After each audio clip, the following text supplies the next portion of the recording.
এত কেয়ারিং আবার কবে থেকে হলো? খাইস্টা ঘরের খাইস্টা একটা থ্যাঙ্কু ও তো বললো না।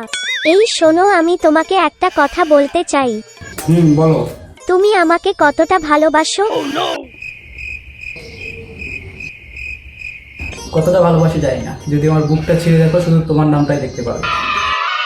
ও আচ্ছা তাই। কই যাইতেছে? হয়তো আমার প্রশংসা শুনে অনেক ইমপ্রেস হয়েছে, তাই হয়তো আমার জন্য কিছু নিয়ে আসবে খাবার জন্য।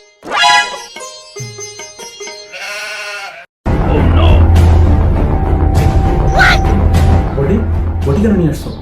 এই বটি দিয়ে আমি এখন তোমার বুকটা ছিঁড়বো, ছিঁড়ে দেখবো যে আমার নামটা তোমার বুকের কোন পাশে আছে।